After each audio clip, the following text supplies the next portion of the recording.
Imagínate esto, Guanajuato, 1958. Un muchacho de 20 años lleva 3 meses parado en la misma esquina, a la misma hora, nada más para ver pasar a una muchacha que ni siquiera lo ha volteado a ver todavía. No le ha dicho una palabra, no sabe su nombre completo, y aún así para él, eso ya es noviazgo.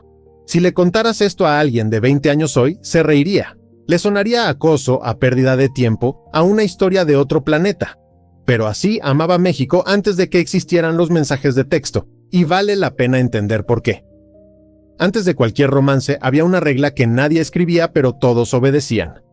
Una muchacha decente no salía sola con un hombre. Nunca. Si el novio quería verla, tenía que ser en la puerta de la casa, con la mamá asomada desde la cocina, o con una hermana menor sentada a 1 metro de distancia fingiendo que no escuchaba nada. A esa hermana, o a la tía, o a la prima, le llamaban la carabina. Su trabajo era simple y despiadado, vigilar que nada pasara. Ni una mano tomada, ni un beso, ni una promesa dicha demasiado cerca del oído.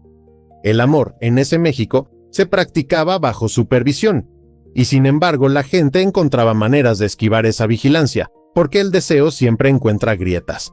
Una de las más famosas era el rondín. Los domingos por la tarde, en el kiosco de la plaza principal, los hombres caminaban en un sentido y las mujeres en el sentido contrario. Daban vueltas y vueltas, cruzándose una y otra vez, mientras la banda del pueblo tocaba danzones o pasodobles. Ese cruce de miradas, repetido 8 o 10 veces en una hora, era el único contacto permitido entre un hombre y una mujer que no se conocían. Nada de hablar, solo mirar, y con eso bastaba para que el corazón de alguien se acelerara toda la semana. Hay algo aquí que no cuadra del todo si lo piensas con calma. ¿Cómo es posible que una sociedad entera sostuviera un sistema de cortejo basado casi exclusivamente en miradas cruzadas y silencios largos, y que ese sistema funcionara durante generaciones, produciendo matrimonios que duraban 40, 50 años? Tal vez el punto nunca fue la eficiencia romántica. Tal vez el punto era otra cosa completamente distinta, obligar a la gente a esperar, a desear despacio, a construir algo antes de tocarlo. Si el rondín funcionaba y el muchacho lograba que la muchacha le sostuviera la mirada más de 2 vueltas seguidas, el siguiente paso era la carta. Se escribía a mano, con la letra más bonita que uno pudiera fingir, y se entregaba en secreto, casi siempre a través de la hermana menor de ella, sobornada con un dulce o una moneda. La respuesta podía tardar días, a veces una semana entera. Y en esa espera, sin ningún mensaje azul marcado como visto, sin ningún icono de escribiendo parpadeando en una pantalla, la imaginación de ambos trabajaba horas extra. El silencio no se interpretaba como rechazo automático, se interpretaba como parte del proceso. Cuando la carta funcionaba y ella aceptaba, empezaba la etapa que en muchos pueblos de México se llamaba andar en la reja. El novio llegaba a la casa de ella, se paraba del otro lado de la ventana o del portón y platicaban ahí, separados por barrotes de hierro forjado, durante 1 o 2 horas cada noche. Nunca se tocaban. La reja no era un obstáculo romántico, era literalmente el límite físico del noviazgo. Algunos hombres se aprendían un silbido específico propio, para que la muchacha supiera desde la cocina que ya había llegado su novio y no el cartero ni el vecino. Ese silbido, repetido noche tras noche, durante meses o años, se volvía casi una firma, una manera de decir aquí estoy, sigo viniendo, sigo esperando. Y aquí hay un dato que sorprende a la mayoría de la gente que no vivió esa época. Según recuerdan las crónicas familiares, el noviazgo formal, el de reja y visitas vigiladas, podía durar años, a veces más de 5 antes de llegar al matrimonio. Años hablando a través de una ventana, años sin tomarse de la mano en público. Compáralo con hoy, donde una pareja se conoce en una aplicación un martes y para el viernes ya está viviendo junta. No es que antes fueran más pacientes por virtud. Era que el matrimonio se consideraba, casi siempre, una decisión para toda la vida, porque el divorcio que de verdad disolvía un matrimonio y permitía volver a casarse, apenas lo había decretado Venustiano Carranza en 1914 desde Veracruz, completado 3 años después con la Ley sobre Relaciones Familiares. Antes de eso, desde 1874, lo único que existía era la separación. Los esposos podían vivir aparte, pero jamás casarse con otra persona. Yucatán llegaría después a la historia, ya en los años 20, cuando sus leyes de divorcio ultraliberales lo convirtieron en destino de parejas que venían de otros estados a divorciarse rápido. Para el muchacho de la esquina en Guanajuato, el divorcio llevaba apenas 40 años existiendo en el papel y seguía siendo, en la práctica, casi impensable. Casarse mal no tenía salida fácil, entonces la gente se tomaba su tiempo antes de firmar. Llegado cierto punto, el novio tenía que dar el paso más temido de todo el proceso, pedir la mano. Esto no era una cena romántica ni una rodilla en el suelo frente a ella. Era una visita formal a la sala de la casa, con el padre sentado en el sillón principal, los brazos cruzados, y el pretendiente vestido con su mejor traje, sudando, explicando con qué trabajo pensaba mantener a la hija de ese hombre. El padre podía decir que no, y si decía que no, ahí terminaba todo, sin importar lo que sintieran los dos jóvenes. El amor, en ese momento, dependía menos del corazón y más de la aprobación de un señor con bigote y mirada dura. Y surge aquí una pregunta incómoda que vale la pena hacerse sin apuro. Si el amor de dos personas podía ser cancelado por la decisión de un tercero que ni siquiera sentía lo que ellos sentían, entonces, ¿qué tan libre era realmente ese noviazgo del que hablamos con tanta nostalgia? Es fácil idealizar la reja, el silbido, las cartas escritas a mano y olvidar que detrás de ese romanticismo había un sistema donde las mujeres, sobre todo, no tenían casi ningún poder de decisión. Muchas se casaron con el hombre que aprobó el padre, no con el que ellas hubieran elegido si alguien les hubiera preguntado. El beso, mientras tanto, era territorio casi prohibido. No existía el beso casual, el que hoy se da en una primera cita sin mayor consecuencia. Un beso robado en la calle podía costarle a una muchacha su reputación entera en el pueblo. Si alguien los veía, la noticia corría más rápido que cualquier chisme moderno, de casa en casa, de mercado en mercado, hasta que llegaba a oídos del padre antes de que la pareja terminara de caminar de regreso a casa. Por eso existe, precisamente en Guanajuato, la leyenda del callejón tan estrecho que dos balcones casi se tocan, donde una pareja robaba un beso de un lado a otro, arriesgando el pellejo por un segundo de contacto. El riesgo era literalmente parte del romance. Las salidas al cine, cuando por fin se permitieron, tampoco eran libres. La pareja iba acompañada, casi siempre por un hermano menor que se sentaba entre los dos, comiendo las palomitas de los dos, arruinando cualquier intento de acercamiento en la oscuridad de la sala. Ese hermano menor tenía, sin saberlo, más poder de veto sobre la vida romántica de su hermana que cualquier otro personaje de la historia. Y muchos de esos hermanos, ya adultos, contaban después con orgullo cuántos noviazgos habían arruinado sin querer, solo por existir en medio del asiento equivocado. Y hay algo que casi nunca se dice en voz alta cuando se habla de esta época con cariño. Ese control constante, esa vigilancia de hermanas, madres, tías y hermanos menores, no nacía solamente de la tradición ni de las buenas costumbres. Nacía del miedo. Miedo a un embarazo fuera del matrimonio, que en ese México podía significar la expulsión de una hija de su propia casa. Miedo al qué dirán, esa frase que decidía carreras, matrimonios y hasta mudanzas completas de familias enteras a otro pueblo.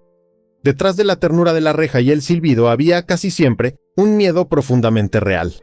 Y sin embargo, en medio de todo ese control, la gente encontraba momentos de una dulzura que hoy cuesta trabajo imaginar.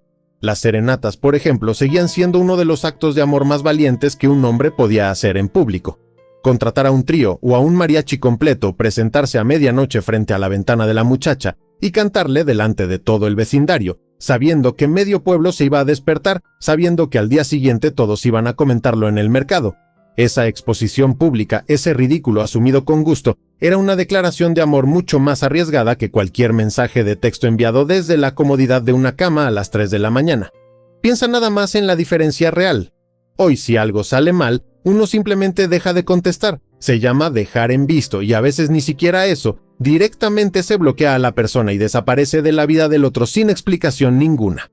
Antes, cortar con alguien significaba dejar de pararse en la reja, dejar de silbar frente a esa ventana, y que todo el pueblo se enterara y comentara por semanas. No había manera de desaparecer en silencio. El pueblo entero era testigo de cada romance y de cada ruptura, para bien y para mal. Las cartas de amor de esa época, las que sobreviven en cajones de abuelas y en archivos familiares, tienen un detalle que llama profundamente la atención. Estaban escritas con una formalidad casi solemne, incluso entre jóvenes de 15 o 16 años. Se dirigían al otro como usted, nunca como tú, incluso después de años de noviazgo. Ese usted no era distancia fría, era respeto, una manera de decir te tomo en serio antes de tomarte de la mano siquiera. El lenguaje del amor, entonces, sonaba casi como una carta oficial, y sin embargo cargaba una intensidad que ningún emoji de corazón ha logrado replicar todavía.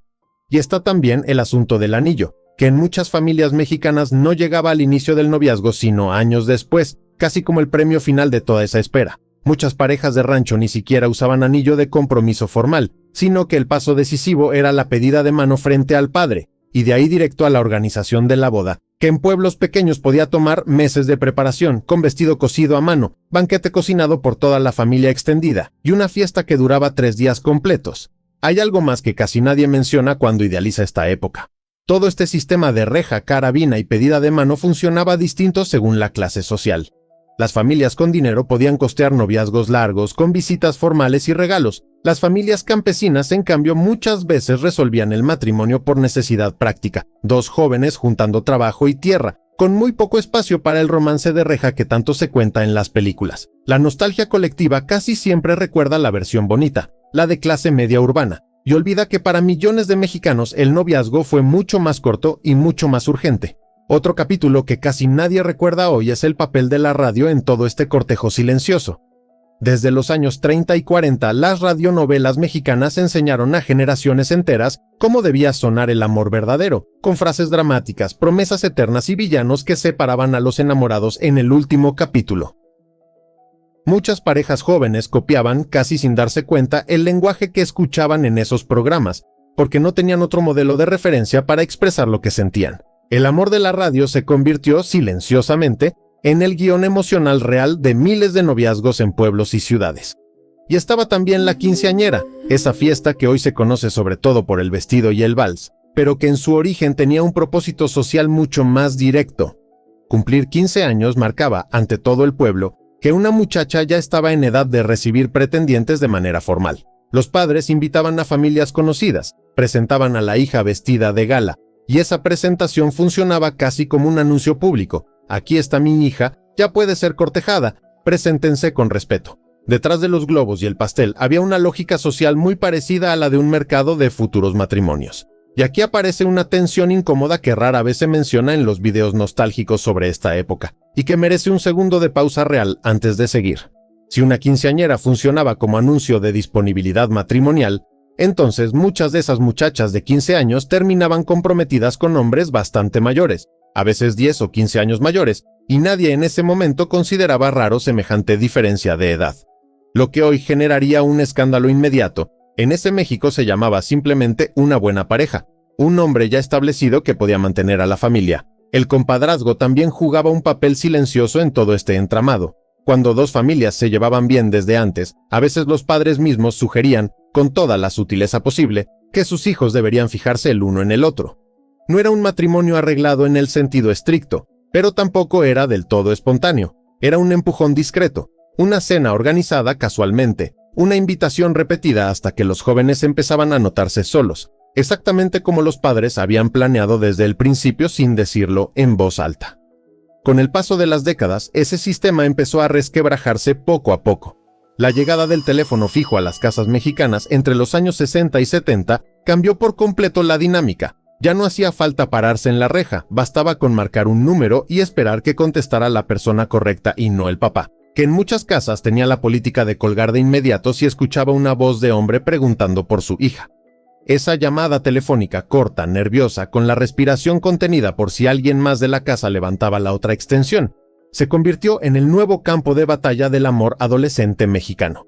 Y así, muy despacio, la reja se fue quedando vacía. El rondín de la plaza se convirtió en costumbre de pueblo chico, casi folclórica, mientras las ciudades grandes empezaron a normalizar que las parejas salieran solas al cine, sin hermano menor de por medio.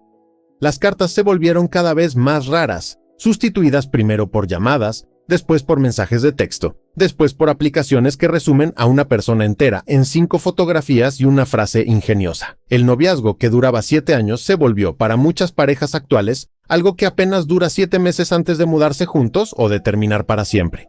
Y aún con la reja vacía y el rondín convertido casi en museo viviente, hay pueblos pequeños de México donde algunas de estas costumbres sobreviven, dobladas, mezcladas con teléfono celular, pero reconocibles.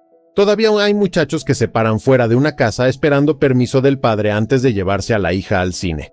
Todavía hay madres que insisten en acompañar la primera cita, aunque ya no se llame carabina, sino simplemente mamá metida.